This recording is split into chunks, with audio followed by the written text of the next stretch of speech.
Alan Cayetano naman ang kausap ko. Wala mo ko ibang kausap na Cayetano. So, he instructed you na sumakay kayo doon sa van niya? Van po niya yun, sir? Hindi pa rin. Surrender, sir. So, may fear of arrest pa rin tayo until now. Depende sa kanila. Depende sa kanila yan. As I have said, kahit anong gagawin mong rason dito, kung talagang determinado sila, ginawa na kay Pangulong Duterte yan, di ba? What happens now? What happens now if they are determined, sir? What will you do? Magpaparesto kayo, sir? Let's cross the bridge when we get there. Hintayin lang natin. Sir, sabi po ng... question, sorry. Dalawang beses mo pong kinanta yung PMA hymn na, no? And parang may message. Ang question is, what is the message you're trying to tell the security forces? Bakit niyo po ginagawa yun, considering, of course, Class 86, and considering na wala namang kinalaman yung AFP sa case nitong pag-serve ng warrant? Ano po yung critical doon sa messaging ninyo? The issue there is not about political, is not about kung ano-ano man. Ang issue dyan is yung pag-maintain ng soberenya ng Pilipinas na hindi pakialaman ng mga dayuhan. Dahil yan, marami sa amin nagpapakamatay dyan sa soberenya. Kahit sinong Pilipino pwede magpakamatay pag tayo pinapakialaman ng mga banyaga. Kaya ang apela ko sa aking mga kabaro, sa aking mga kabalyer sa PMA, remember our song, yung PMA hymn namin, when bells for us are rung and our last stops is sung. Let generations see our country free. Yan yung parang hinihiwa yung puso namin pag kinakanta namin yung linya na yan eh. Kaya reminder ko yan sa kanila. Reminder ko sa kanila na sana I am not appealing for a violent support. I am appealing for a peaceful support para naman makita ng mga gobyerno natin kung hindi nila pinapakinggan yung aking pakiusap na ako ay isang Pilipino na humihingi ng suporta galing sa inyo na dapat sana ay huwag nyo akong ipagkanulo sa mga dayuhan. Yan po ang aking apela sa aking mga kabaro, sa mga sundalo, mga kapulisan who are placed in the same boat. Kasi sa akin, I've been very faithful in carrying out my service to the Filipino people, for this country, for my whole life. Tapos ngayon, itong sasapitin sa akin, posible mangyari rin yan sa kanila. What does a peaceful support look like? What does a peaceful support look like? Sentiments. Being a cavalier, pakita silang sentimento na ayaw nilang pakialaman tayo ng mga dayuhan. Tayo Pilipino. Kung gusto man nila akong bitayin, gusto nila akong ilansang sa cross dito sa ating Philippine courts, huwag doon sa mga dayuhan. Si Jose Rizal ay nagpakamatay. Ayaw nila sa diyan. Sa ating mga hero ay nagpakamatay dahil ayaw nilang masasakop sa mga dayuhan. Pero you're not calling na hindi, but you're not calling na maging unloyal yung mga sundalo sa Marcos administration. No. We belong to one country. We serve under one constitution. Ganun lang naman. Nakasabi sa konstitusyon na pangalagaan ng gobyerno yung welfare, yung serve and protect the Filipino citizens. Yun naman ang Sir, pero why ask for support of sa mga PMAers instead of just facing daw po itong ICC proceedings legally? Bakit daw po kailangan pang mag-appeal? Yung kasi hindi na tayo membro ng ICC. Why are we insisting to carry out this to implement this warrants of arrest issued by ICC? We are not under no obligation to carry out such warrant of arrest. Hindi tayo membro. At ang klaro dyan, lahat ito ay politika. Senator, saan ito nagsimula? Politika ito. Senator, you had a long, illustrious career as an enforcer, no? Yes. Specifically during the time of President former PRD Duterte. Hindi lang. Hindi pa. Doon pa. Pero ito, sa period nung kay President Duterte, any regrets on anything you did enforced when you were PNP chief? Well, napag-isipan ko rin yun, no? But totally, I am not taking that as my personal and official stand. Pero minsan-minsan rin, papasok sa isip ko, parang nagsisisi ata ako. Bakit ako nagpaka-loyal sa aking serbisyo? na marami naman diyang ibang mga pulis na nag-retire na paisi-isi lang, hindi siniseryoso ang trabaho. Ngayon, enjoying sila after retirement. Ako na nagtrabaho ng gusto since day one of my career. Yung aking first day na aking Philippine Constabulary years, pag-graduate ko ng PMA, pagdating ko doon sa Davao area, gira kagad hinaharap ko, all throughout hanggang wala pa akong opisina ng assignment, puro ako field assignment noon pa. Do you regret? Kaya nagsisisi minsan ako. Sa drug war. Do you regret enforcing the drug war? No. Why do I regret? Makita mo yung masaya, yung kababayan natin na nag-enjoy sila, na peaceful ang ating paligid. Mga kababayan natin nagpapasalamat, sir, salamat sa ginagawa ninyong war on drugs dahil libreng-libre na kami maglakad sa aming mga kalsada ngayon. Wala na mga adik, wala na mga puser na naggugulo sa amin. Salamat talaga, sir. Hindi ka masaya dyan? But enforcing that led you to this. Merong lapses eh. Nakonbikto ngayong mga pulis na pumatay kay Kian de Los Santos, di ba? Konbiktado. those lapses, sir? Ha? Do you regret those lapses, sir? Sayang sana. But no war is perfect. Hindi mo maperfecto yung war. Kaya But merong mangyayaring hindi talaga maganda.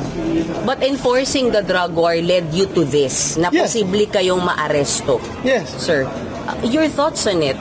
Na in-enforce nyo, tuloy ngayon, pwede kayong maaresto. Well, andyan na tayo. Hindi naman ako yung yung an officer for good times only. I am an officer for good times and bad times.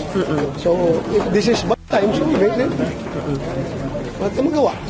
Basta importante, nagawa ko yung aking tungkulin, na implement ko yung war on drugs at maraming nasisiyahan dahil nawala ang problema sa droga. Hindi naman totally nawala, pero malaking ibinaba ng problema ng droga. You are a Duterte ally through and through. Pero you're asking PBBM na protektahan kayo. So are you willing to cut a deal with the government just for your freedom? ang pagbibigay ba ng serbisyo sa kanyang citizen ay nangangailangan ng deal? Kailangan bang deal kung ako isang Pilipino, humingi ng tulong sa ating presidente na huwag niyo akong dalhin dyan dahil buhay ang ating mga korte. Kung gusto niyo akong litisin niyo ako dito. Yan lang naman pakiusap ko eh. Kailangan pa bang deal yan? But how do you suppose the president will grant you that favor knowing that you're a Duterte ally, sir? Ay, regardless of our political affiliation, Duterte man ako, siya Marcos, naglaban-laban yung dalawang kampo na yan, still the fact remains that ako ay Pilipino at siya ay Pilipino, siya ang presidente at ako ay citizen ng Pilipinas. Kanino ako hihingi ng tulong? Doon sa China? Gobyerno ng China? Gobyerno ng Russia? So sa ating gobyerno, regardless kung magkalaban kami sa politika. Sir, nilinaw po ni Senator Lacson na yung resolution nila urges you to voluntarily surrender pero to also seek judicial relief. So hindi lang surrender pero yung meron kayong legal remedies. So anong reaction niyo doon, sir? Salamat kung gano'n yung ibig na sabihin. Dahil hindi ko pa nabasa. Ang sinabi lang doon, surrender. Kaya, reaction ko doon, huwag kayong masyadong atat na atat. Hintayin lang ninyo. I-avail ko muna yung lahat ng legal remedies na pwede kong i-avail. Grabe naman kayo. Pinapaalis nyo kagad ako dito sa Senado. Sir, what if the SC did not favor you in your petition? Would you honor the SC's decision? Sabi ko nga, win or loss, pag Supreme Court na nagsabi, wala tayong magawa. Sundin natin yan. Pag anong sinabi ng Supreme Court. Sir, after your appeal kahapon kay Pangulo, did you reach out to Malacanang in any way to seek audience with him? Wala mo kong kaibigan dyan sa Malacanang. So, Sinong kausapin ko? To the media lang. Pero kung makita ko sana si President Marcos siya palakad-lakad, napita ko sana, kakalabitin ko, sir. Di ba nga, huwag mo ako dalhin sa ICC? Dahil hindi naman ako barumbadong pulis, sir. Matino naman ako na pulis. Bakit nyo ako ipakulong doon sa ibang bayan, ibang bansa? Mag-request ba kayo na makausap personally si PBBM? Seek audience. I don't know if it's possible, no? Kung pagbigyan ba nila tayo. But right now, no. Wala namang hindi naman masama yung magpakumbaba ka at makiusap. Yan, nasa sitwasyon ka na ganito, nasasadla ka sa ganito sitwasyon. So it doesn't make you a lesser person kung makiusap ka sa mga otoridad.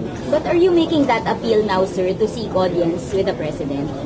Through the media, sir, To the media, na makausap siya. nakakahiya man, parating na lang nyo sa kanya na yung aking appeal na ganun.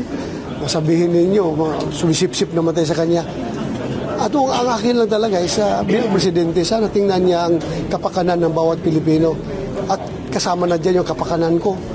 Dahil hindi naman ako barumbadong pulis. Sabi ko nga, matino ako na pulis, nagserbisyo ng tapat sa ating bansa. Tapos ganituhin niyo ako ngayon. Kung kasuhan niyo ako dito sa local courts. I'm willing to be hung dito sa ating bansa. Basta sa ating bansa lang. So doon sa dayuhan. Sir, sabi po ni Yusek Claire ay ibibigay naman sa inyo, i-afford sa inyo lahat ng rights na meron yung mga akusado. Is that reassuring for you, sir? Salamat. Sabi mo kay Auntie Claire. Salamat daw, ma'am. Sabi ni Senator Bato na gano'n ang stand ng Malacanang. Salamat. Thank you. Assured na kayo doon sa ganong statement or nakukulangan ba kayo? What are your thoughts on that, sir? Kung gusto mo nang hindi kulang, yung assurance talaga na huwag nila akong dalhin sa dahig. Yun ang magandang assurance. Pero yung sapat na sa akin yun, yung let the rule of law take its course. Kasi naman, kaysa naman gagawin lang kagaya na ginawa nila kay President Duterte na diretso na lang, hindi nakapag-avail ng mga legal remedies, diretso na lang binyahe. So kung ganoon ang sinasabi lang, salamat. Salamat. Appear kayo ko sa lang, sir. CIDG bukas? Pupunta kayo? Nasa-appear kayo bukas, sir? Nagpadala ang CIDG ng kuan ngayon ng letter na recalling their subpoena. So salamat CIDG, thank you. Thank you. Naawa kayo sa akin na magbibiyahe pa dyan na naka-under protective custody ako dito sa Senado. Bakit po, sir? Ha? Bakit daw winito? I don't know, basta winidraw lang daw nila. Salamat, thank you. CIDG, General Murico, thank you. Sir, linawin ko lang. Kanina sa Balitang Hali, sabi ni Cayetano, sumakay kayo sa van, papunta dito sa Senate. Sinong Cayetano yun, sir? SP? Alan Cayetano naman ang kausap ko. Wala mo ko ibang kausap na Cayetano. So, he instructed you na sumakay kayo dun sa van niya? Van po niya yun, sir? Hindi ko alam kung ba niya yun, narintahan o kaninong ban yun. Basta yun sabi, sakay ko diyan sa ban. Hindi ko alam kung rental na ban yun. And that van brought you to the Senate nung Yes. Monday? Yes. Sir, Oh. pending po court decision, dito muna kayo sa Senate. Ha? Pending sa court decision, dito muna kayo sa Senate. Oo, kasi under protective custody man ako dito niya. Tapos hindi ko kagustuhan ito ha, kasi sabihin naman ninyo na sinasayang ko yung aircon ng Senado na may bahay man ako. Protektado pa ba kayo, sir, even after the session, after the break? Sir, kasi magbe-break na by June 5 eh. Kasi ang sabi po, Protektado pa ba kayo? Well, Congress is in session. Diba? Yes. Kailan ba mag-adjourn ang session? 4, sir. Ha? June 4, June 5 naka-recess na, sir. Siniti. Yun, hanggang dyan lang. Hanggang, After that, anong plano mo, sir? ha? After that, sir, na mag-lapse yung period ng supposed protective custody, anong plano? Or will you Wala akong plano. I leave it up to God. So, Si from Lord na lang bahala. Si Lord You na lang bahala. recognize, sir, na hanggang June 5 lang kayo dito or June 4 pwedeng magstay? Hindi pa alam. Hindi ko talaga alam. Hintayin na lang natin. Depende pa yan sa Senate leader. Sir, Sabi niyo you... po, sir, yung natanong kanina, yung assurance na bibigyan kayo ng due process, sabi ni Undersecretary Castro. Pero would you rather na kayo, Presidente, kayo makarinig ng assurance? Maganda sana kung sa kanya. Pero spokesperson naman siya ng Malacanang eh. So ano yung sinasabi niya, baka yun na talaga palisirin ng Presidente. So, relieve kayo dun, sir? O reassure kayo? Nagpasalamat ako sa ganong klaseng statement. Thank you. Sir, pwede namin marinig yung Yung kanta. kanta niyo, sir, Ha? Pwede kanina. namin marinig yung Sample kanta. naman, sir. Para last na, sir. Yung buong kanta o yung linya lang na yun? Kahit yung linya na lang yun, sir. Ha? Ba? Yes. Ano yung message, sir? Cellphone. Inuusan ko tubig ha? Bago mag-concert.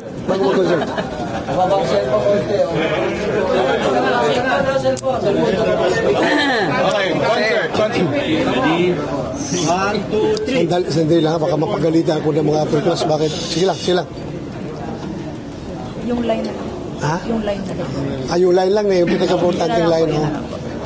When bells for us are rung and our last stops is sung, let generations see our country free.